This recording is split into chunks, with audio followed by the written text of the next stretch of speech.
Hey, you know how air raid works, but it might get heated. It might get heated, both of you, hey. Yeah. That's why we're far apart. But hey, in the end of it, there's nothing personal. We're here to have a good time, to have discussions. Respectful debates. Respectful debates. On Talking Trophies, buddies. Alright. Let's go. Welcome to Talking Trophies. We're back with another banger of air raid. Make sure you guys do hit that subscribe button. Hit us with that like as well. Check us out on all the audio podcast platforms. Damon, how you feeling, Kazi? Shout out Sebastian. Yeah, shout out Sebastian, man. Shout out Sebastian. I ran into him yesterday. Yeah. And he's like, hey, you're from Talking Trophies. Oh, no way. That's yeah, bro. And he's like, bro, I love the stuff. That's I'm like, love. And then I said, let me test this guy. I'm like, what content do you like? What content you don't like? He goes, Kaz, keep doing the air raid. I love the air raid. I said, nah, this guy knows what talking. Everyone loves the air raid, but hey, I'm doing good. I'm doing great. Another week. You feeling amazing? What do I say? We're back with the consistency. Yeah, the consistency, you know the vibes, man. This week on air raid, we got two guests. We'll do the introduction. We'll start on my left. Are you close to Damien? Do you know our guest? Yes, I do. We have the one and only Mariam Cosley. Woo! I was looking for more, but that's okay. Okay, my bad. Okay, my bad. Wait, on, proper intro, do man. we're gonna do like okay? Ready? All right, everyone, close your eyes. She's a director. She does bare community work. She's all about the people. She's a queen. Make it up for the one and only Mariam Cosley. Welcome, Mariam. Woo! I appreciate that. I didn't Is that expect it good? to be that. That was pretty good. Yeah. Yeah. How Can you I feeling? introduce myself? Oh, yeah. Okay, I feel great. do it. I feel amazing. Give yourself intro. Okay, cool. What did Damien miss out on? A few things. Oh. But he called me a queen, so it doesn't matter. Ooh. So yeah, my name is Mariam Cosley. I live in Melbourne, not by choice but by force. And I'm super grateful to be joining the conversations this afternoon. I used to work as a journalist. I used to work as a Fairfax media journalist, as a newspaper journo. I have also do community work now. For the last 3 years have been advocating and volunteering and trying to understand more about the African community so that we can empower and develop each other. And outside of that, I'm a poet, I'm a director, I'm a scriptwriter, I'm a content creator. And also I'm just a human, you know what I mean? Just in this world, just trying to understand what the fuck's going on. So yeah, just thank you. Facts. Thanks for having me. That was the intro. That was the resume as That well. was the resume. Come on Like, now. I'm trying to, hey, if you guys are hiring, hire Mariam. That was the CV. Facts. And on my right, I think I should introduce this individual. He's been on Talking Trophies before. He was on when we were doing air raid on Zoom. You know, I've grown up knowing this. Throwback to the lockdown. Throwback to the lockdown too. He became an internet sensation during the lockdown. But me personally, I know him most of his life. I've known him. You know, I see him pretty much as a younger brother as well. You know, shout out Sean, our cameraman came late. But I'll get back to this intro. He's one of the boys from the area. You know, I personally like him because he goes for Tottenham as well. It's very convenient when you have another Tottenham fan in the area. It's the one and only Yaqub Hashi. Assalamu alaikum, everyone. My name is Yaqub Hashi, as he just said. Raver is my homeboy from day one. Shanti, shout out Shan. Even though he came late, still my guy. I don't have a story like Mariam or an introduction, but I feel like my story is still being written, so I think we'll just leave it at that. Wow, what a bagger. Yeah. And also, I'm going to mention, shout out to, you were actually requested, a special request, by Max Dini Flow. What are you going to say to Max Dini Flow? If he requested me and I'm on, I'm requesting him to be on next time, so he better be on next time. What do you We're want? waiting for you to come on. We actually are waiting for you to come on. All right, so the first topic is you know how air raid works. We go through random topics that happen over the week. So the first topic is, so recently on Twitch, there was a bit of a scandal. You know, Weaver brought this topic up to me. There was a scandal where a streamer was going to like other streamers on Twitch and saying, hey, yo, I'm broke, I need some money. You know? And that streamer does gambling. His content is based off gambling, and he ended up finessing thousands of all these streamers, making money off them. You know, I want to talk about the idea of gambling. Do you believe people should be able to stream gambling? And do you think gambling, like streaming gambling, raises the increase in young people getting into the gambling world? Who wants to start this? Far out. It's a big topic, I know. It's a big one. I've got many things to say. I personally don't use Twitch like that, but I know of how Twitch is used as a platform to extort people. But if you take it all the way back, I don't think people like Australia globally have really low rules around advertising around gambling. So we have one of the most lax rules in the world in terms of gambling advertisements, gambling posters, and like, you know, you got your local clubs that have pokies, etc. When I used to work as a journalist, something that I was very interested in. How can local, state, and federal government be so compliant to gambling? And then we now transition into platforms like Twitch, where you can't regulate those markets. So when you first said a man is looking for money, that's every second man I know. Yeah. That's an old trick. That whole, I need money and I'm going to use a certain way to manipulate or extort for money. That's an old trick. I think the way people are doing it is different now. And I think there's an element of users online where they know that they're being extorted. And then there's that kind of like another face where you wish the best. Yeah. But because so many people don't understand the real impacts of gambling and its psychological, biological, spiritual impacts, then you are just going to go on these platforms and be extorted regardless. Yeah, and you can see get what I'm saying? So what Twitch did actually, they didn't. I don't think they completely banned after that. They had to react to it. So I don't think they completely banned it. What they did with the streaming is they said, hey, there's regulations now. Yeah. So they actually had to implement regulations. Yeah. So I don't know. Australia, what you said was right. Australia has a big issue with gambling. Like it's a big culture. I remember in high school. Yeah. The biggest thing was like my boys used to come, yeah, I got a multi on this. And they were like 15. They had multis already ready. Like lined up for every footy game, every soccer game, everything. Yeah. So I feel like, I don't know, yeah, you're right about Australia having a culture of gambling. Yeah, like always. I feel like that's something that no one actually ever speaks about, like how government really just destroy families in terms of not having more regulation. But now we're coming to a point where, because a lot of our lives are online, that regulation is harder to, I guess, demand for advocacy around.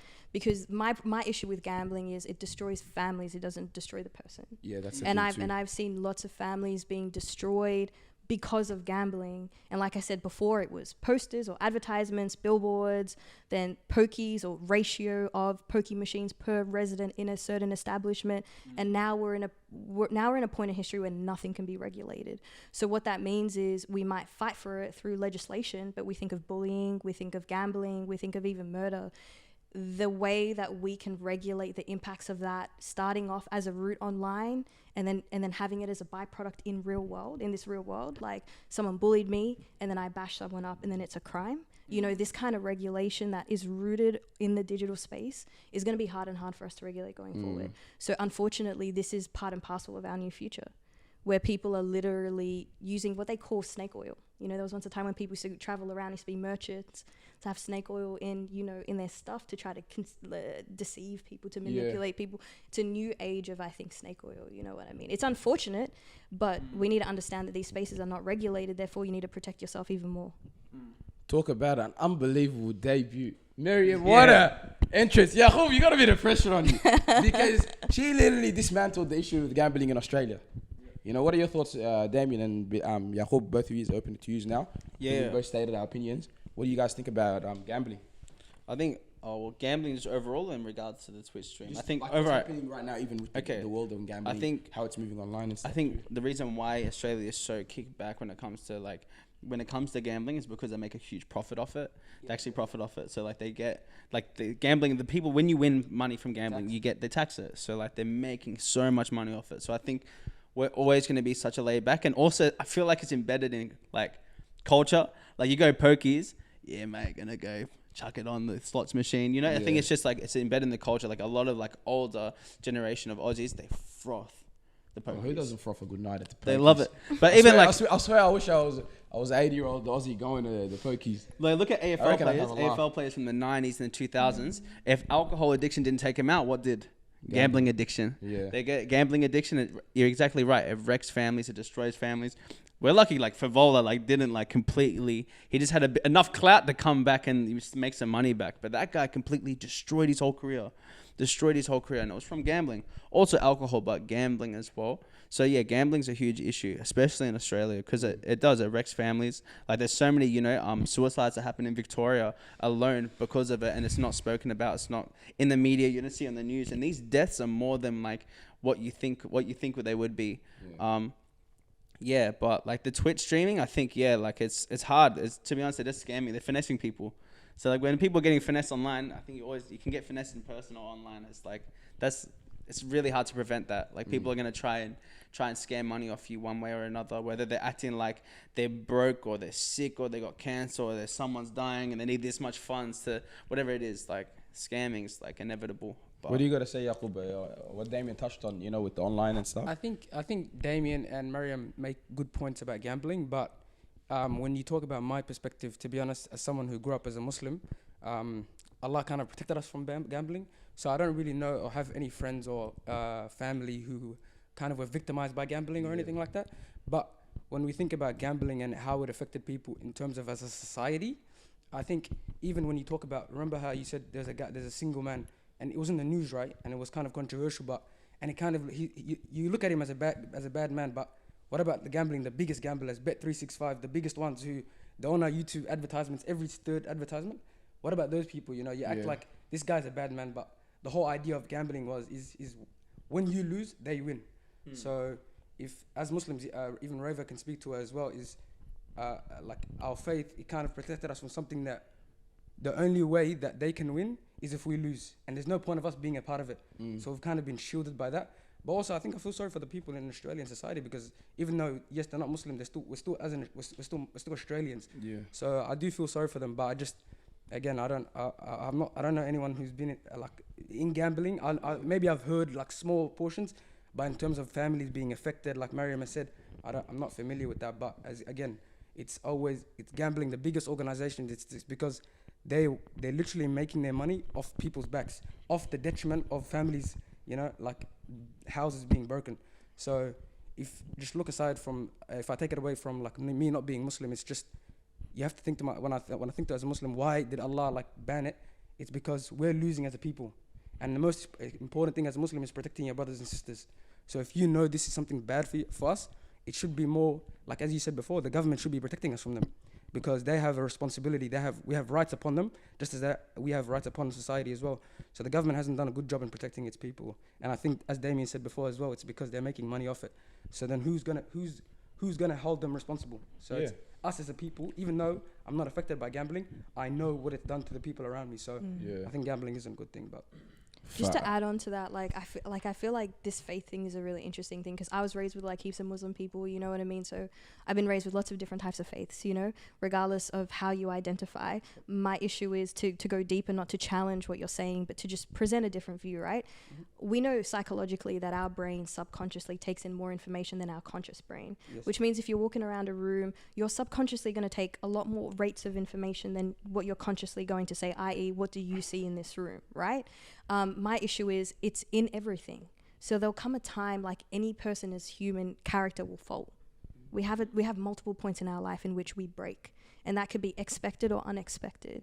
But by the time you've reached that breaking point, regardless of where you are or who you're with or how you identify with yourself, you're subconsciously, as an individual, as a human, have taken in that information.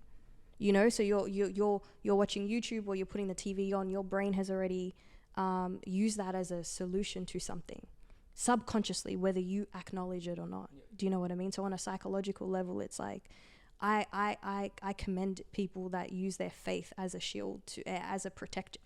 I think that's amazing. I think it's very powerful, and I think it's something not lots of people talk about because it's seen as uncool. But regardless of what faith you subscribe to, you still have a brain like everyone else, and you're still inputting that amount of data like everyone else. And there'll come a time, like I'm saying, I hope you never break, you know what I mean? I have, but my thing is just like, it's interesting what you turn to in the moment of darkness, And what I'm saying is, they've already got into our minds this whole gambling thing is cool. Like, it's already in all of us, like whether we consciously understand it or not. Do you know what I mean? Like, that's just to present a different kind of view to this, because like it's already in us. Like that conditioning of you can make money when you have no money, or this idea that money can be made regardless of the scenario X, Y, Z. That subconsciously is in all of our brains. Yeah. That's my only thing. Like, I don't mean to, yeah, but I think what Yaqub was, I believe what you say too, because at the end of the day, everyone knows that gambling's wrong. Yeah. But how society did present it, it's like, hey, like flip this, or hey, the odds are like this. What they do is they don't tell you gamble. They'll say, hey, the odds are this today. And what they do, like a lot of gambling companies, they know this is the clear favorite too. Yep. So let's just say bet 365. They know this guy's gonna win the Brownlow medal. So what they'll do is, so they can get new customers, they'll be like, everyone knows this guy's gonna win Brownlow medal. Hey, we're gonna do a double on him. So $2. So you're gonna double your money no matter what. So then you'd be like, oh, you know, I've never gambled before. I'll chuck $2. I'll chuck $100 on this guy. You flip it, you make $200, and that's how they get a lot of people in. Just off that, hey, they might have lost what, 10K off that bet from people just putting money in. But at the end of the day, they're gonna probably get 10,000 gamblers, new addicts, you know. So I think there's ways around it, and everyone knows. In the end of the day, that gambling's wrong. And as Yaqub said, I personally would say, if it wasn't for like Islam, I'll be chucking multis in every week. All I'm saying is, I would have put a multi, brother, for Tottenham to win the league this season. Yeah. So you know what I mean? Yeah. Like, but I know, like, in the end of the day, there's harms behind it. Like, I know, like, especially knowing myself, I'm very competitive. I'm double on. Me and Weber play double or nothing for anything. I will double or nothing until I go broke if I have to. I'm competitive. It's competitiveness. Yeah. And that's how they catch you out. So well, it's also because like when you actually get a win, you actually get the dopamine hit you get from a win is so high you can't get it on a natural. It's a mind game. You can't get it on a natural level. Like if you were to win in a soccer game and you were to win 10K, the dopamine hit from the 10K is so high you won't be able to achieve it unless you get a similar win to that. So that's why. And can I also add on to what Mariam said? Remember when you talked about how the subconscious mind it can affect, which is true, and that is one of the struggles of moving into a country like in the West, where there's so many values in this society which is different to our own. So I think one of the things as a Muslim is we call it iman, faith, and having that it kind of fluctuates, and balancing that iman is so important in a Muslim's life, because when you talk about your subconscious mind being affected, I think it's because sometimes as people we have highs and lows, and we need to have something that is kind of a backbone or a foundation in what we believe in. So as Muslims, our religion preaches to us is to have high iman and have a high strength. So even if as a Muslim, I know even if when the podcast releases, there will be Muslims out there who gamble. You know what I mean? Because they've been caught by this materialistic or like this bad thing. But at the end of the day, it's the religion that we have. It's because we can always bounce back and we can always come back to where we were. But also, it's just having that faith that I can overcome this challenge. And I think it's inspiring to the human, but also it's really motivating, because if even when I'm like, just even think about, aside from gambling, even whatever you're bad, whatever it's drugs, whether it be alcohol, whether it be family violence, whatever bad it is, as a human being, you need to have something that you kind of bounce back on or do a reset. And that's, I think, humans, we need to find that. And I think Islam helps us with that. So even like when you kind of focus it into gambling, it's how can I, as a human, try to move away from that habit, because we all have bad habits. And I think just having a strong iman and having strong faith in whatever that you believe in is rock solid, and you've built up the foundations. So even when you do get lost along the way, you can find your way back. Take a few steps back forward, and then you can eventually find your way through. But I think Islam does a really good job in, which is why so many people follow it. I mean, 2 billion people follow it for a reason. It's not just something that's made up. Shout out viewers. Hey, if you haven't converted already to Islam, make the switch today for a better life choice. Yaqub did a great job at that, brother. But that's just what I'm trying to say. Is just having a backbone, or having something to, when you are lost, how do I find myself again? Every human needs to kind of, even if it's maybe if it's not for Islam, if it's not for you, there's other faiths as well that you can. Well, even it's not even some people. It's not even religion. It's something else that they might find. Just find that and just have that. So when you do lose your way, there's something that helps you find your way, even when it's gambling and etc. Etc. Etc. That's the point I'm trying to make. That was deep. Shout out Yaqub, bro. Next topic of air raid. You know, air raid works. You know, that was a bit of a deep one. We spoke about gambling. If you are still gambling, I just chucked on the gambling helpline number. Give them a call today. I want to talk about what's happening recently, about if you guys have seen on Disney, The Little Mermaid, and there's an outrage on the Ariel being black, and a lot of people are saying, hey, you know, why are you guys trying to make everything political? Why are you trying to, you know, revert everything to diversity and forcing things that are just, apparently she was white. So what do you guys think about the outrage? And are you happy about the Little Mermaid being a coloured individual? I think we'll start off with Mariam. You are dressing in green, and you do look a bit like a mermaid today. So I feel like a mermaid. Yeah.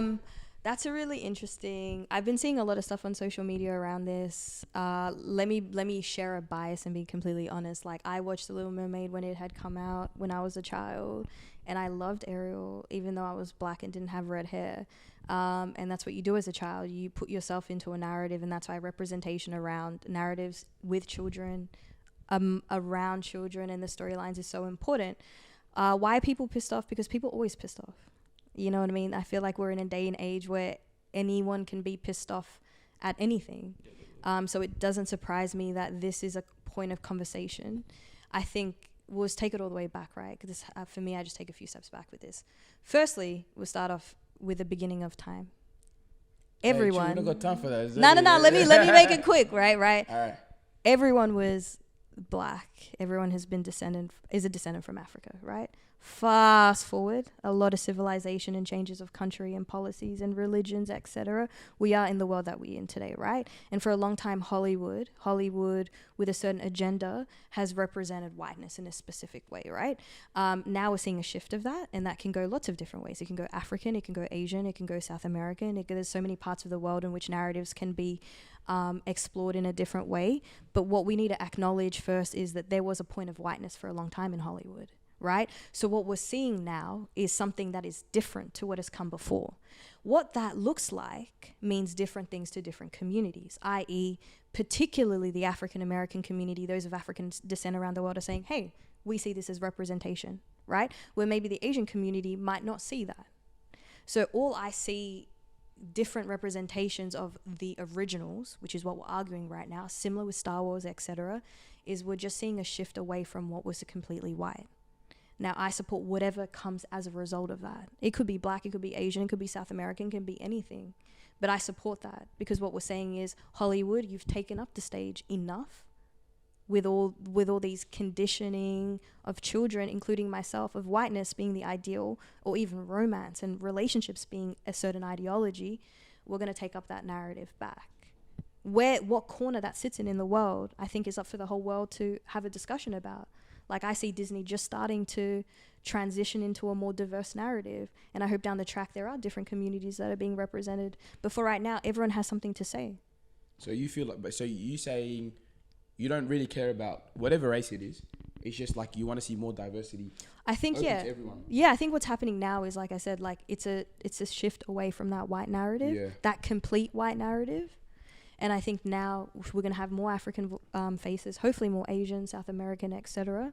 I think people have nothing better to do than to be pissed off and have an opinion about something. Because if you think about the narratives of Disney in the 90s, right? Think about stories like Pinocchio. The story of Pinocchio, what was the woman, the Native American woman with the hair?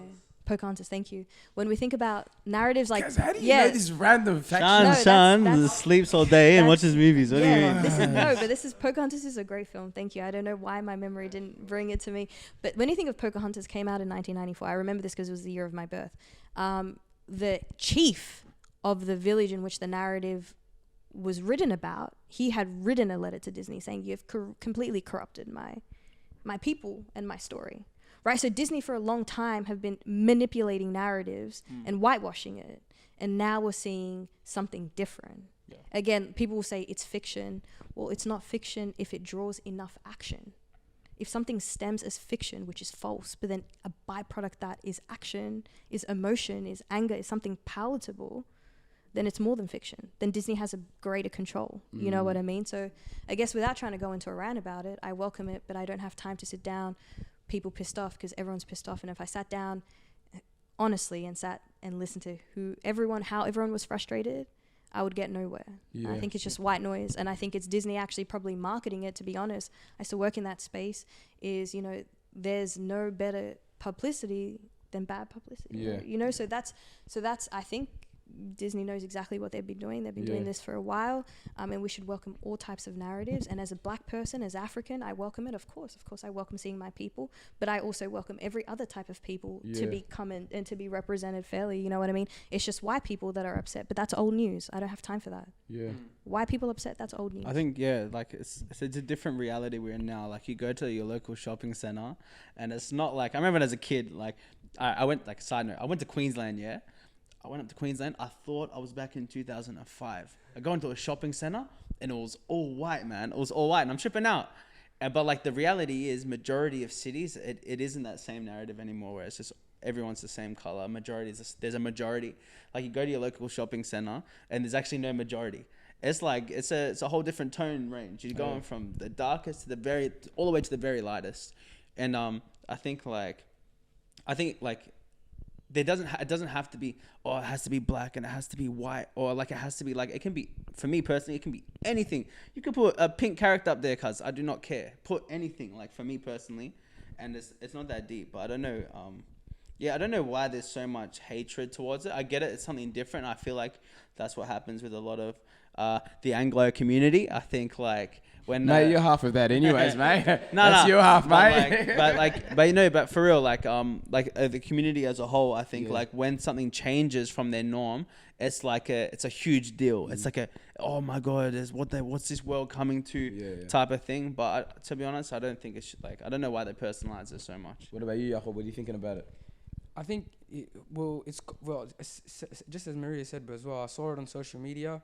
I didn't pay too much attention to it, to be honest. Yeah. But when I first saw it, I actually saw it from, I don't know if you guys seen it. There's a TikTok trend going on where black parents record their black daughters watching it, and it's beautiful. It's nice. It's good to see.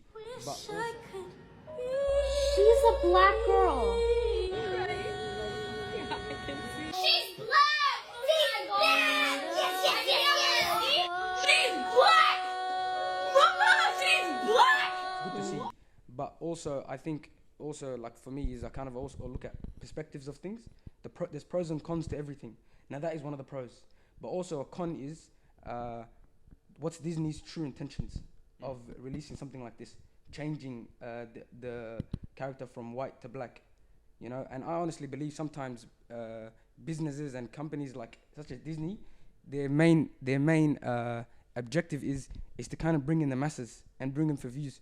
And it's like you're putting social issues and political issues into these small, I wouldn't say small, but these like casual, like something like a TV show or a movie, and it has such profound problems around the world, and for them to just kind of market it and then, hey, look, buy this because we're kind of being inclusive and diverse. Because I think I read even them, they made a tweet about how they want to become diverse and they want to become inclusive, but just to change the skin color of a character, I think it's easy. It's very easy because humans, we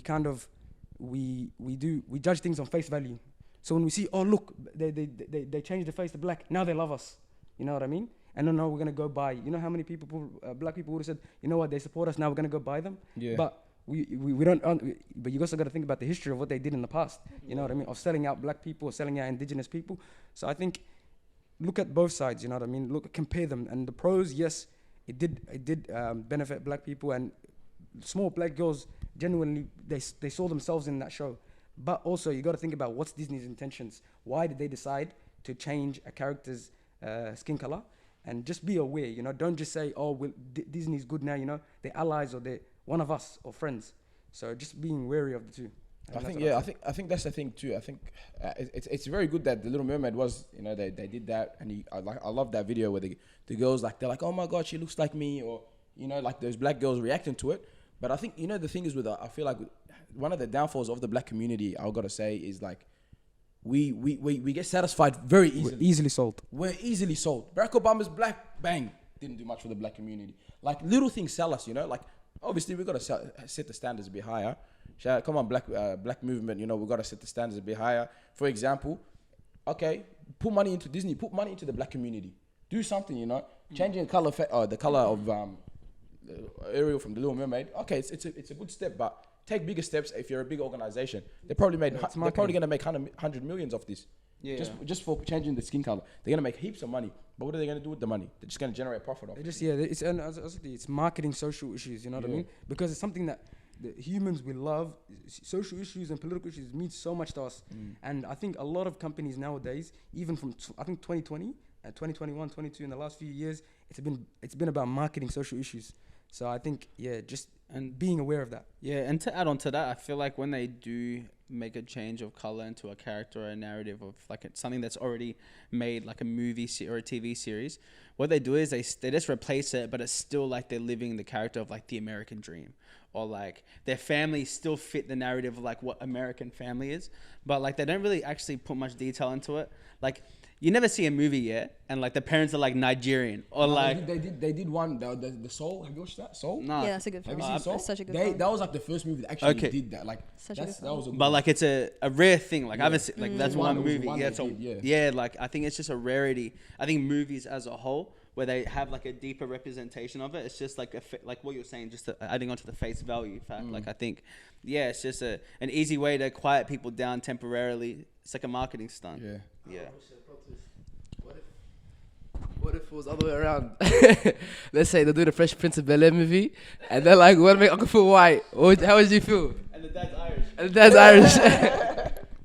I reckon that'd be jokes. Hey, man. to be honest, me personally, no, for me personally, I don't deep it like that, but I could see how like bare people be pissed because the community's already had the spotlight.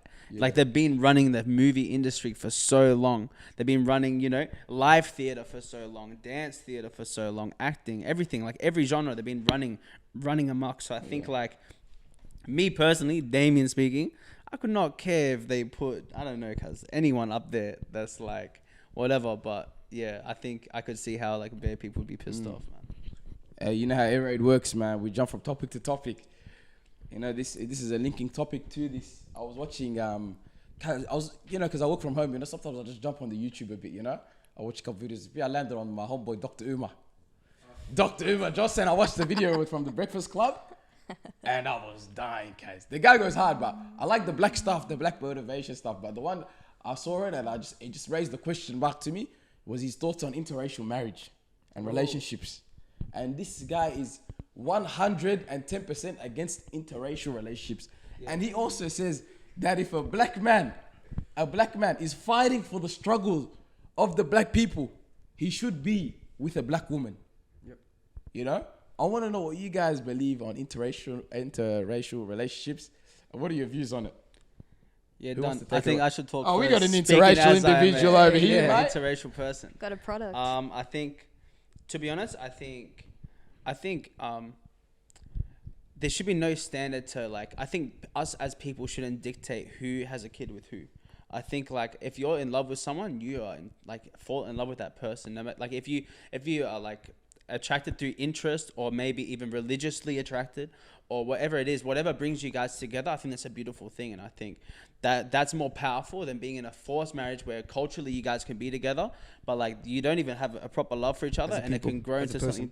It can grow into something dangerous. It can be like there's so many times where people have been into marriages that truly don't want to be with, cheating, abuse, and there's just all these underlying factors that come in. But I think if there's two people that love each other, let's say their faith brings them together, or like they just have interest in each other, I think that's a beautiful thing. I personally find it, for me personally, I'm gonna say it, like I find it disgusting when people say like, oh, like this person should only be with these type of people. All right, let me put the question that Dr. Umar, because Dr. Umar, let's just say if he was here, he would have looked at you and he would have said you're a shame to the black race. Cool. He would have called you a coon. Done.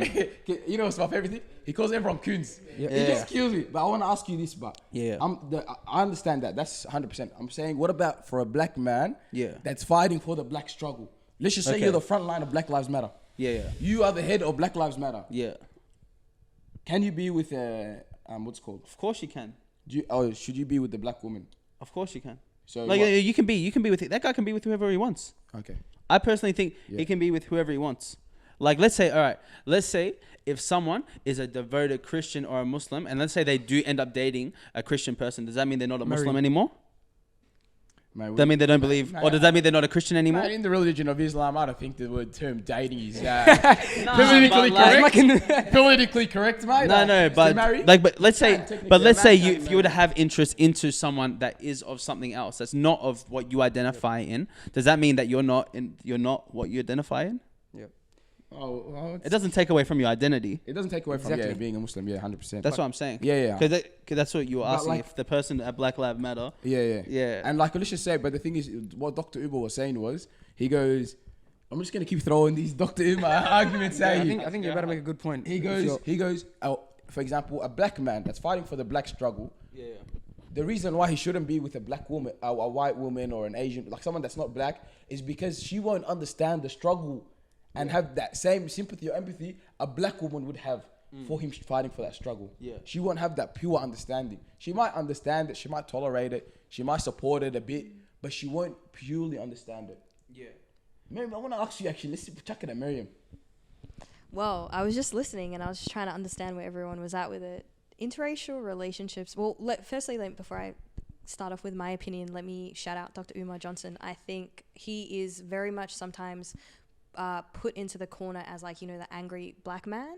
But he's an extremely intelligent African American who is really trying to advocate for the mental enlightenment, you know, of black people everywhere, but particularly in the United States, you know, right in, like he's in the belly of the beast, right?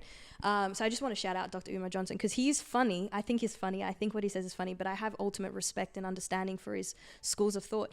Interracial, he has very strict views on interracial relationships, but I think it's important to put a context to that because he's an African American man and his experience dictate his philosophies, you know. And I think my understanding of Dr. Umar is, from his point of view, this argument comes off the back of what's happening in the United States and everywhere else among what I call among black relationships, black love, and he's seeing it be destroyed and infiltrated. And particularly with the view of black men, because, you know, I think of my documentary series, African Kings, I think of all the work that I do with community. You know, I used to work in a youth justice precinct. A lot of the young men are of African descent. So when I've been working a lot with young African men and trying to understand, you know, what they want and what actually just makes them happy, you know. I feel that from a cultural point of view, there's a few ways of going about this. From a cultural lens, I think culture sometimes becomes cruel when it comes to love. And it's not only just kind of watered down to whereabouts in the country you're from, but your tribe, your dialect, your last name, you know. I'm also associated with cultures in which, you know, people care more about your last name than your first name. Why? Because they're trying to understand your lineage. Why? Because they believe that your blood has something that puts you in front of others. So that's where I feel like culture becomes cruel and cold potentially, where they, like you said, before even having the opportunity to speak, you're already kind of put into, you've got really strict expectations of who you should marry and who you should fall in love with. I think now if we bring that to the context of 2022 Australia, like among the African community, there are so many of us that I think live and work together and hang out together so harmoniously, where we all kind of see each other, I think as first generation people, not based on how our elders saw it. We haven't really outsourced those kinds of fights and those kind of lines in the sand, but we're more open to being a part of relationships from different parts of the continent, right? Not just our country, but different parts of the continent. And I think that for me is very powerful. I think the problem is from the point of a black man, and I know I'm not a black man, so correct me if I'm wrong, black men in Australia behind Indigenous Aboriginal people are the most, you know, hypersexualized, you know what I mean, the most targeted. There's so many things that happen to the black man that are so unspoken and so deep and painful that I feel is very connected to this story, which is that straight off the jump, when you're a black man in Australia, what I call white Australia, you're hypersexualized, you're supposed to be funny, you're supposed to look a certain way, and the undertone, especially when you're with non-Africans, is that as a black man, you should be with a white woman. I've seen it. What do you mean by that? I could break it down for you. You go into a party or you go into a club. It doesn't matter, either or you're walking down the street. You're in a place with lots of different people. Even though the black man, the modern day black man, and this has been said before, even though the modern day black man is seen as less than, from a relationship point of view, right? From a partnering up point of view, you're seen as something that's exotic. You're seen as exotic, right? Yeah. To non-Africans, right? We'll stop there for a second. And that for me is tied into the hypersexualization of blackness, right? Do non-Africans see us for who we really are? I don't think so. And that's because they're not connected to the positive parts of our culture. That's all. I think if they're able to understand our food, our history properly, our women, our land, they'll be able to value and love us for who we are. But right now there's a distorted narrative going on where black men are used for a good time. And then when you come up to the point where you're supposed to be married, that's when culture comes in conveniently. And then your parents and your uncles and your aunties might say, well, no, I think you should be with this person because it's about time. I think you should be with this person because it's about time. You know, and I feel like I see certain narratives in terms of a black boy progressing into a man or a husband or a provider. And I think, unfortunately, the first chapter of that story is always non-African people distorting the image of what a black man should be, which is whoever he wants to be, right? Dr. Umar Johnson is pissed off at the underbelly of these conversations, that no one's recognizing that black men and women can be together, can co-create, because every narrative is destroying that possibility. So that's why he's coming out and saying, please, no, I think you should be with these people. But here in 2022 Australia, as an African, I think that it's a lot more broader than that. And it's a lot more deeper than that. I think what I see as a woman who hangs around with black men is I see women sexualize men. I see women before my own two eyes do things that I think are extremely inappropriate, right? And that's because they treat them like that because they're black. And what they see in the media and music video clips and what they hear from their friends, which is all false. Do you know what I mean? For me personally, you can date and marry whoever you want to date and marry. I don't think your culture or your tribe or your language should stop you from connecting with another human and developing to whatever extent that is for you. But I think it's important to remember that the reason why people are, dare I say, forcing black people together is because we've been forced apart for so long. In terms of that last point about healing, I think black women are coming in with a different narrative, right? And I don't actually have a lot of African female friends, so I want to acknowledge that a lot of my friendship group, even though it's different, you know, a lot of them are men. That's an acknowledgement. It's a bias I need to share. But essentially what's happening now from a woman's perspective, an African woman's perspective, is I think there's also an undertone where it's like, oh, women can handle this because they understand his pain. And I guess I was running a workshop about this, and pain cannot be compared. You can be in the same household as siblings and experience the same pain and come out differently. So pain cannot be compared, right? But there is something to be said about African women understanding African men. Now that is different on a romantic, cultural, spiritual, whatever level. It's just we're not actually having conversations and saying, hey, he's being hypersexualized heavy. Yeah. You know what I mean? He's being stereotyped. I think he's even being silenced. You know what I mean? On your point, I think even speaking as a male, I don't know, personally, like I'm open, like obviously I speak to all races and stuff, but I feel more comfortable and I feel like I could be myself, More connected, more around black women, but do you know what I mean? Yeah. You know, like obviously I'm open to all races and stuff. Like I generally see the beauty in all races, but there's like this certain thing when I'm around like black women, like I just can be myself a bit more. Yeah. I can speak more on my culture. I can speak more on my family experiences, more to relate to. Because maybe they, you know, like there's something about like even, I'd say even being a first generation too, they know the experiences of being first generation black. So like I can see, obviously like we've been separated apart in the past. You see what they did through slavery and all of that to black people. And like you're seeing this, like for example, I see what Dr. Umar is saying, like black people should be together because like obviously in America, it's very like how the relationship of a black household is horrific. Even what they did like in the after segregation, like when they were doing like during segregations, like, you know, like getting rid of the warehouse, making the black man's value go down so black women don't see their men as highly as they used to, for example. Stuff like that. So like I understand his point on that. But like I would say at the same time, I probably disagree with the idea that he says that black men have to be with black women. Because at the end of the day, you can't choose love. You know what I mean? Yeah. I also feel like love is like arranged marriages have worked successfully for a long period of time. And we always forget that conveniently. Like as a joke, I always said like, I just wish someone would put me in an arranged marriage, because there's something about this idea of like someone else controlling a really important aspect of your life through culture and history and through kind of that respect. I think, again, African-American context and trying to resuscitate the family unit, then I understand where he's coming from. But in this context, I don't see I don't see it happening. But then also I hear black men, no offense, I don't mean to kind of like challenge what you're saying, because what you're saying is your own truth. But I hear lots of black men say it, oh, black women understand me. Oh, like there's a connection when I'm with black women. You know, no, for real, like I've got so many lines to say. Is that Reverse covenant, I'm being honest. No, because I'm out here saying I love my black women. I'm being honest, and then I'll hear it, right? And it's great and I feel beautiful and I'm like, woo. And then, seriously. And then And then when everything starts, like, music comes on, everyone's in, like, their vibe and people feeling great, smelling great, they're out there, like, they're strutting their stuff.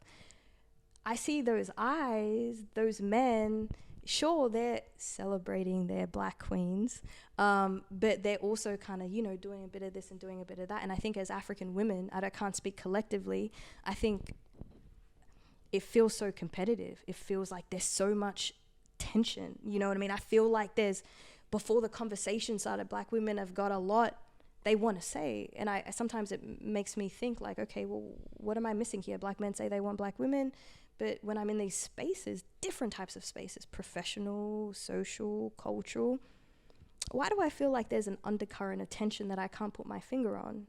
And why do I feel like people are not telling the truth? That's my personal experience. Yeah. I can't be stereotypical and collective about it because there are so many factors. But if all the black men are really saying that and really in the comment section being like, yeah, that's what I thought, I agree with that, yeah, then why are there so many black women vexed? Come on, man. What's going on, black men? But I'm just saying, like, real talk. Like, come on, I don't man. know. Treat our queens properly, man. Come on. What's going on? Pull up. Black males see. watching this. Pull up. Go message a black girl right now. Tell her you miss her. What is this guy on about? Yaqub, what do you got to say? It's interesting that you bring up Dr. Umar Johnson. I think many people need to know that he's also a Muslim brother. So is he? Yeah. He's not. Is he? Nah, I'm pretty sure he's Muslim, not. He's not. He's not. I cut this off. He's not a Muslim. Nah, I'm pretty sure he is. Cut this out. Nah, don't worry. You better give him a nice bio behind his backstory, cuz till that bro. moment. His name's Umar and then Johnson. Either way, hey, talk to him about him Can as we do you a know quick him. fact check if he's Muslim or not? Not by. Yeah, man. You know him, brother. I don't know, bro. Ex-Muslim. Either way, Ex-Muslim. Hey, man. Hey, what Homeboy was about to go. I love Dr. I love Umar, him. but- I love what he says. I respect him and I don't want to speak bad about him, especially because he's a Muslim, he's a brother, but I still respect him as a human being. Yeah. So we'll keep it at that. Let's keep it at that. I still respect Dr. Umar Johnson as a human being. But in saying that, I think very important, as you said as well, people try to make fun of him. There's a lot of memes about Dr. Umar Johnson, but he's still someone who's very articulate, someone who's very knowledgeable about what he talks about.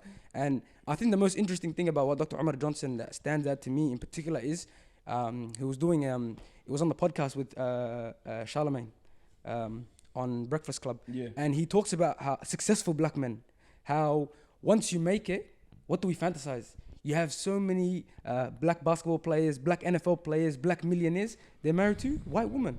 And so you have to ask yourselves, why do black men, it's like when we're poor or when we're down bad or when we're in our grassroots of developing as human beings, that we then we're like, oh, okay, this is the best thing that we can get. But then it's kind of fantasized, white woman, it's fantasized for us. But even also saying that, I want to make also another point is about Dr. Umar Johnson is just the mentality he has to talk about the things that he talks about. It's like, from what he sees, but also we need to understand, like, for him to say black men can only marry or should only marry black women, it's wrong. You can't. It's like you can make an argument that it's discrimination at a point, because to say that people who are genuinely, if I fall in love with a white woman, even though I'm African American, even though I'm Somali, whatever I am, I can't reject someone based on based on something that they can't control. You know, it almost seems like it's unfair. But the other point I was trying to make was I remember him talking about slavery, because he always links back to what he's talking about in slavery. And if you remember, white men, they used to have black slaves. When they would have sex or when they would have children with the black woman, where were those children gone? Did that children become the son of the master? No, he stays with them. You know why? Because he doesn't want them to infiltrate the people. He doesn't want the mixing of black and white to become something where they overpopulate us and we lose our culture. And it is true in that sense, because if black and white in America continue to mix, in a sense, black culture will be diluted, will be filtered out. So in saying that, even as a Somali myself, I think, me personally, if you ask me from my perspective, I'll tell you I want to marry a Somali woman. But in saying that, there will be situations where it may happen where I don't marry a Somali woman, or Dr. Umar Johnson or an African American will go out to someone else. But in saying that, we need to make sure that our history and our culture is kept from our forefathers and our ancestors, because it's important. Because that child, because you have to understand, even at home, what they experience, that child, it will be half and half. Yeah. So say, for example, a black man will go, because we're talking about black men here, and a black man marries a white woman, the child is more naturally, if we talk from a natural sense, is more around their mother, and that is it's going to be a white woman. So even though he's a black man, we see so many like interracial, who, like, for example, they have white women, their culture, it's kind of, it's not as intertwined. So in saying that, say that that interracial group now has a child with a white woman, then it's almost completely gone. You know what I mean? So you have to also think about that, and I think he makes a really, really important point, because Dr. Umar Johnson, what is he? He's pro-black. He's pro-black, pro-African. Yeah, he's pro-African American. He's pro-black. He's pro this. Yeah. For him to say to see successful the best of our society go to white women and like also fantasize them. Yeah. It leaves us, like, for example, say like in the trenches of America and stuff. Yeah. They're like, I want to become an NBA player. I look up to these players, and they have white women. It kind of sets a message. You know what I mean? That to be good, we need to have a white woman beside us. Girl, yeah. So I understand Dr. Umar Johnson's points, but also at the same time, to completely, like, I think you have to be balanced in your arguments and how you make your points. So I think maybe he can be a bit more balanced, but at the same time, he speaks from a place of experience, and I think he has knowledge and wisdom in what he says. So I'd say that. Shout out Dr. Umar Johnson, man. My guy. Damien, you're mixed race, mate. Are you going to end up with a black woman so you can purify the black race again, once again, brother? Because I'm already with the black Black power! Nah. What are you going to say on that? Yeah, I think at the end of after hearing both the perspectives. I think both the perspectives, I think regardless, like I was saying before, I think like his statement comes from a different sector of the world, a completely sector that I can't even identify with, or can't even relate to as well. But I think, like, here in Australia, I think interracial is calm. Go be with whoever you want to be with. If you're genuinely happy, I'm happy for you. Because, you know, I've seen time and time again, I've seen black guys disrespect black women. I've also seen, like, the other way around as well. I've seen, like, you know, I've heard girls go, like, I've heard a girl say, oh, I'm gonna go over to, like, white guys now because black guys don't know how to treat me right. Like, I've literally heard a girl say that before. Plenty of times. Yeah. But you know what's the funniest thing? You know what I mean? You gotta play footy and stuff, you know? Yeah. And then sometimes here and there, you know, some black girl will come around and she sounds like, hey, like, oh my God, this, that. And I'm looking at her, I'm like, you know you're black, yeah? Like, I'm just, like, I'm thinking that in my head, like, I'm like, you know, you got culture at home, you know? But, like, because she's, like, so, like, you see it, like, and you even see it, like, a lot of, I'm not gonna lie to you, I gotta chuck a quick sneak this at these African footy players, bro. Cuz, bro, you don't talk like that, man.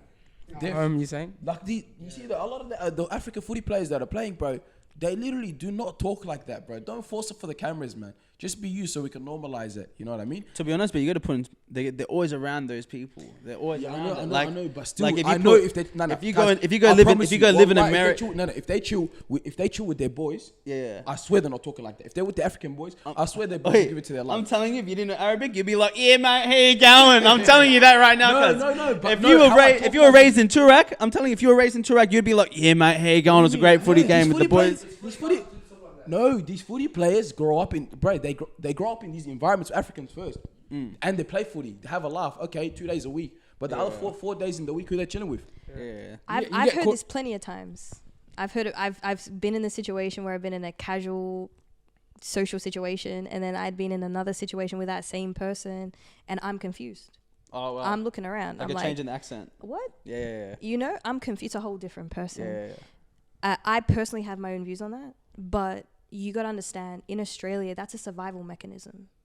If you sound Australian, particularly white Australian, you're pushed up, period.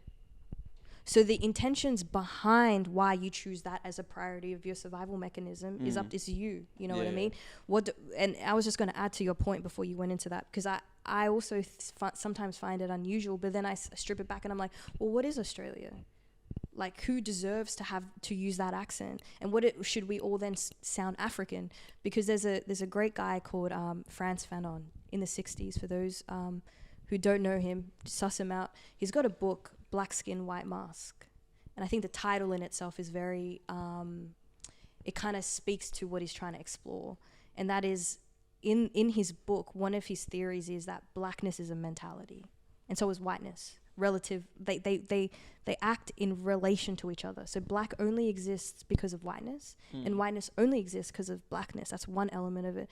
But further to that, blackness and whiteness is a mentality, right? So I understand that it's foreign, as in it's unexpected, but you can speak however you want to speak.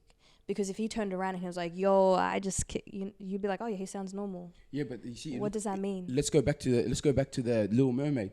When you see someone that's black, you know what I mean? The kids, how did they react? You know what I mean? If I saw these African footy players talking like how we talk. No, that's a fish underwater. That's different. No, but come on, That's different. It's not. I'm talking about a culture. No, this is culture. It has an impact on culture. Yeah. If I see, this African footy player, you know what I mean? He's talking how we know, like how he talks with the boys, whatever, and he talks similar to me. I'll be like, this guy's on the, like he's on this, Like I like this guy. I rate this guy. However, like also, I think what Sean said was important because you also got to think about they're playing footy, so there's a footy culture, and I think the footy culture is Guys, I've been playing footy since I was under 14. I think I'm saying they're influenced by the accent. You guys, no. These guys see me in my footy team. I don't switch how I change. I'll take the piss here and there. You just wear booty shorts. Yeah. But hey, that's not African. Boys, you guys see me how I talk to them. I don't switch up my accent. But that's you, bro. That's you. You're not the world. No, you but gotta okay. acknowledge that. River's tough. No, I'm not saying. I'm saying I'm not saying I'm the world. I'm not saying I'm the world. Yeah, but what I'm saying is, it's how you should, like, everyone should be themselves. But the fact that bro, I know no guy that was born in South Sudan, you know what I mean, that chilled with Africa his whole life, comes out and goes, yeah, it was a tough day out in the park, and me and the boys had a couple. No one's talking. But do you like acknowledge that it's a survival mechanism, though? Do you acknowledge that, especially when you talk about South Sudanese people, the tallest, the darkest, literally put in the spotlight where their community is going through a lot? Like, the civil war had killed 2.5 million of their people within 10 years. There's a lot of context to this. I agree with you. I'm the one that's always promoting how you are, pull up. Yeah. Exactly as you are in every situation. I'd like to think that's the kind of person I am as an individual. But in saying that, it's like, you're not with him all the time. You're not in the locker rooms. You're not on the field. You don't know what they're saying to these players when they're not. What happens? What about if they've tried to speak normally and then they've been berated to do otherwise? I don't think you would be berated to speak otherwise. Come on, I not feel too like much. I'll give you a perfect example. I feel I don't know. I'll give you a perfect example. I'm gonna beep out his name. Yeah. In that area. Yeah. Yeah. Plays footy. Yeah. How much time does he spend with you guys? Before he started taking footy. Yeah. How much? Every single day. Yep. But how's the Aussie accent? Well, he's got a tough Aussie accent. How strong is it? And how strong is it now? Yeah. That's what I'm saying. All right, but okay, but why? Okay, why? But why are you so passionate about this? But then why isn't that same energy transferred when you have your boys saying like roadman slang or like UK slang or American? Yeah, slang? this is different vernacular. Exactly. Oh, but just because I made a whole TikTok about it. But hear me out. But like, why is it when it's like African American black? Because like to be honest, that's not East African culture. That's not like or even like that's not Australian, like African Australian culture, like in community. Kazi, but hey, that culture's still black. By the end of the day, it's still something new. This is a whole white culture. But cause no one's from the UK. No. I'm not talking about that. For example, but they're still talking like black people talking thing. Even though they're not from UK, I disagree with it. Yeah. I hate it when guys come up to me saying UK slang. Do you know what I'm saying right now? Sorry to interrupt. You're going to speak in a second. I keep on interrupting you. You know what I'm saying right now? I accept what you're saying. For now. But anytime you hear someone act American, be like, yo, what's up, da-da-da-da, pull them up on that too. And every time they're speaking in a different type of dialect, you pull them up on that too. Yeah, 100%. You be consistent with everyone that you're dealing with. Of course, but the thing is, do you know what I mean? I'd rather, I'm saying, what's worse, you trying to act as a so-and-so Caucasian Aussie male with the accent, or at least acting like someone that is your skin color. that has Alright. a similar they don't struggle. resonate You know what? with Let that me culture, that's the debunk that issue. real quick They because you don't know why? resonate. Cause at the end of the day, we're in Australia. When you talk to Yeah, people, that's- you hear them have an Aussie accent. When you hear them, it's actually something that they're surrounded with. American culture, cause they're not living in America, so like they're not surrounded with people constantly talking like that. So they're putting it on even harder. You can naturally accidentally. Sometimes we pronounce. If you actually look at some of the words we pronounce, it's Aussie as. People go overseas, it's funny they'll be to like, say "You're that from we have Aussie Australia." accents For ourselves. sure. Yeah. I have an Aussie accent, 100%. But- you know, but like what I'm saying is, it's like at least this one. I'll let Yaqub talk after this. my Yeah, hey, at least this with our one, it's something like it's bro. Our one is very cultured too. There's a big influence of how I talk at home to here. You know what I mean? No one talks to sound effects in Australia. Yeah, no, You know we what know I what you mean? mean. We know what you mean. But like for example, this is like for bro. There's nothing that at least when I watch movies, when I watch African, let's just say the person that does talk the UK, the American, I don't agree with it to be honest. You gotta be you, and then at the end of the day, we do have a lingo here, kind of use that at least. But the UK and the American one, at least because they're people that look like you. They're people like, hey yo, this guy's East African. This guy's this. That's why the UK, the UK. That's why it got so much like cameras on it, this that, because a lot of people from around the world, a lot of East Africans especially, were like, yo, this guy's Somali, this guy's Eritrean. He's like me. A He's lot like of that happened, and that's why they picked up the slang very easily, because it's people like you from countries like you. You know what I mean? That's why they talk like that. A lot of these kids. So that's why I feel like but Brother, but I tell you one thing that I feel like I disagree with you on that is you have to understand human nature. And because these footy players that you're talking about, and you're talking about AFL players, this is their life. This is who they are. This is what they do for a living, and this is what. Imagine playing a footy game. And I don't experience it, but I'm trying to put it into a football perspective. You're training 3 days a week. You're playing 2 games a week, whatever it is. You want to feel like you belong in that group. You want to feel like you belong in these places. So imagine everybody else has this accent, and I have this, like, you know what I mean, African accent. You want to be with the crew. I want to make sure that every time I walk in there, and I know every single one of us, because we're all from diverse backgrounds here. There's places we've walked in and we felt like this is not home. You know what I mean? This is not my. And you want to feel like you're part of it, right? It's a human nature. We don't want to be the odd one out. And I think honestly, like for example, like when I hear the guy you said before, even, and you hear the interviews of a lot of African people, young Africans who are playing in sports, they have Aussie accents because it's sports that are dominated by white Australian men. Yeah. So you know what I mean? They have to fit in. They don't have a choice. Maybe in the future, I mean, look.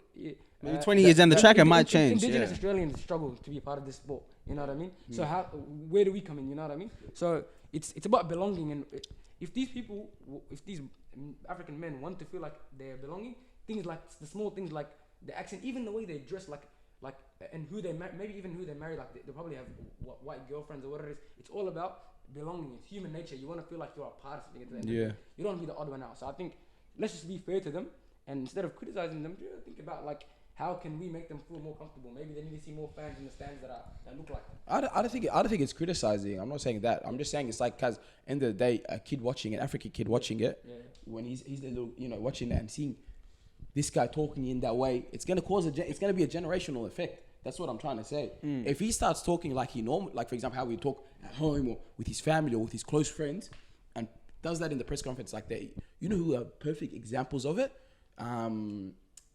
Lu Cho, he's the guy that plays at Stuttgart, the South Sudanese one. Bro, he's like, he just comes to the interviews, he's just himself. And you know, when you see a lot of kids now watching it, bro, being like, I can be like this guy, I'm gonna go be a Socceroos. I don't have to change who I am. He always takes the piss in the interviews, has a laugh, he's a funny guy, this, that, you know what I mean? And when he's in the headlines, a lot of kids are being like, I can be playing for the Socceroos and still be myself. Do you know what I'm saying? It's not about like, I'm not saying, it's, they have to change their whole identity. You can't be a part of the club. In the end of the day, if people truly like you, even at the club, they'll accept you for you, And look at the indigenous; they've been struggling for generations. Yeah. On the real, like I feel like representation's only starting to come more predominantly in the AFL. So I think it's only early stages, and I think it's just gonna take time. Like it'll take time before you'll be really calm and casual. People can be themselves. But I think for now we're gonna see a lot. We're gonna see a lot of it. I want to give just a started in quick the shout out to. Example of a good one is guys like Bashahuli. I was thinking about He's a great example of someone that held onto his identity strongly as an Arab, as a Muslim, bro. The guy, grand final today. He's just look at the feedback he gets. Australia love him. You become an icon. You become an icon. But the thing is, but also, Reva, you have to be fair because Babasha Hooli was willing to step out into and get uncomfortable to become comfortable. It's a big deal. It's a big not risk. everyone wants to do this, you know. Yeah, that's the thing. So A we lot of can't fault them for saying, "I just want to live a normal life. I just want to collect my, my salary or whatever it is." So crack open a cup of cold beers Yeah, with the boys after. It is what it is at the end of the day. Yeah. I wouldn't be too harsh on them. No, I'm not harsh on them. I just wanted to mention that as a discussion that we can have amongst each other. You know what I mean? And I feel like it was a good discussion we did have. Yeah, it's a good point. But I gotta say, hey, that's the episode. That's it. Hey, did you have something to say or not? I've always got something to say. I'll give you 30 seconds to touch on something on. Oh, damn. Well, I'd actually like to put a question out. I got into a really interesting conversation with my friends recently about what it means to be Australian. And the people that I was with was just like, we need to learn as a migrant community to start calling ourselves Australian and be proud of that.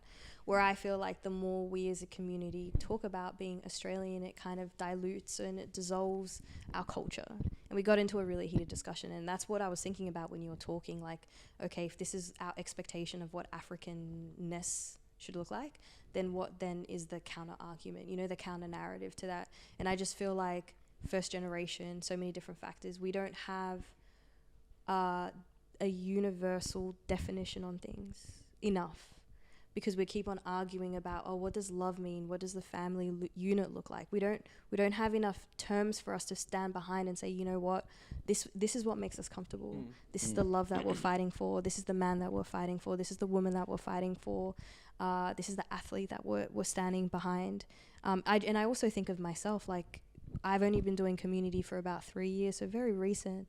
And I've learned so much. But before that, if you were to bump into me in the street and be like, hey, you African, which is often what I say to a lot of people that I work with, I would have denied it. I hated being around African people. I, for a very long time, struggled with my identity. And yet here I am advocating very loudly for a community that I believe is ignored. So I think of myself. I think if you were to meet me 5 years ago, you may have been disappointed in what you would have heard, and I was disappointed in myself. But in saying that, we all have different journeys of identity in ourselves. And what I hear from you is you have someone that has a greater support system that has for your whole life supported your development of yourself. Yeah. Not just your blackness, because you're not just black. You're not just a man. You're so many things, right? Yeah. So many things over different phases, right? So you've had people that have fostered that in you. That's what I hear in what you say. But I feel like when I think of black people, generally they don't have that. They don't have that at all. Yeah. And that's when we come onto the stage and we're like under the limelight. I think of my time when I'm under the limelight, you know what I mean? And I never have to goddamn come into Australia again. I think about, what is my responsibility? You know what I mean? Not just as an individual, but as a black person coming from this part of the world. I just don't think we have enough conversations like that. You know what I mean? We don't hold each other to a standard or an expectation. So I don't know. I think of a lot of different things. Yeah. You know what I'm when saying? you touched on, I think, or before we do wrap up, it's like, what does it mean to be an Australian? Like being an African and stuff. I feel like it's just that everyone has their own experiences in Australia. Yeah, for sure. I feel like Africans, we're big ones here. We are. We sang the anthem of the United National Australian Party. What? Yeah. What? Clive Palmer sent us an invite. Seriously? No, I'm joking. I was like, wait, but like, what? yeah, I think everyone has their over. own journeys as Australians. And I'm not gonna lie, like where I'm from, and Yaqub, you can give a thing. No one calls themselves Australian. Yeah. In the area, no one says they're Australian. Yeah. I think we were probably the first. Like, I'd probably be the first, one of the first, be like, yeah, I'm Australian. Yeah. Or maybe even Dini or something would say he's Australian. Yeah. But like, I feel like everyone's having, and then now people are like, yo, we're actually gonna be for a while. We might as well get adjusted. Yeah. Because it doesn't look like any of us are going home anytime soon. Yep. We might as well make this place home for now and enjoy the ride and try to figure out who we are. But that's our two guests, Mariam and Yaqub. Thank you guys for jumping on. Thank you. How did you guys find it? It was good. It went far, but I also want to thank the cameraman's been moving around the whole time. I don't know how tired your arm is, but it's just been on my mind every time you put it. I'm like, damn, how tired is he? So shout out to the cameraman. Shout out, Yaqub, and we might get some more boys from the area, bro. Inshallah. I love chucking boys from North on, bro, giving them some experience whenever they can. Jump on. Also want to add on to one thing, seeing talking trophies from the beginning. I remember when Reva was talking about, like, beginning talking trophies. Like every time I see an episode of Talking Trophies and the following and like you guys hitting milestones, wallahi, like it makes me happy myself. You know what I mean? I smile. You know what I mean? Like your success for me, I feel like I'm succeeding in a way. I don't know what it is. You know what I mean? Maybe it's just that North Melbourne connection that we have. But you know, I've seen you and Sean grinding always. You know, carry cameras, whatever it is. You know, I respect the grind. Wallahi, inshallah, this gets bigger and bigger and more success. Yeah, bro. We couldn't really, to be honest, we couldn't do this without us boys. You know, Sean, Damien, Weebo, Mash now as well. Shout out to the guys, man. You know, these guys worked. I think over the 2 years. You know, we've worked really hard. And you know, even wallahi, if we can't even get boys in the area trying to start something, bro. You know, that's like our end goal is like for it to be a platform where like boys can jump on, bro. Like whenever, you know, I might even get I'll beep his name out, but jump on. That'd be a laugh, you know. But like just getting our boys having a laugh. Last week we had Melody on. Just getting like people on, you know. The legend Milo on. Milo as well. Like we had Milo on. Like it's a good feeling, you know what I mean? Like we have a laugh, you know. Oh, it's also showing your community, showing your world to the community, your community to the world, whatever it is. But yeah, it's important, and you know, kudos to you guys. Thanks for having us. I just want to add to that too. Sorry, I just want to add to that for people that might not know like how and correct me if I'm wrong, might not know how Talking Trophies actually have come about. I actually contacted you guys. I was actually, without trying to steal my own limelight here, one of your original fans, because the way I found you guys was actually during that public housing lockdown. And I remember that was your first episode, actually going all the way. Was it first?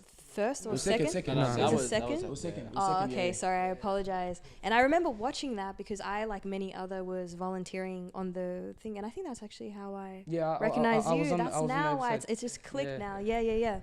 And yeah, I just want to shout out to kind of the root of this project, which was advocacy and helping your community. You know what I mean? I think it's really important what you guys did.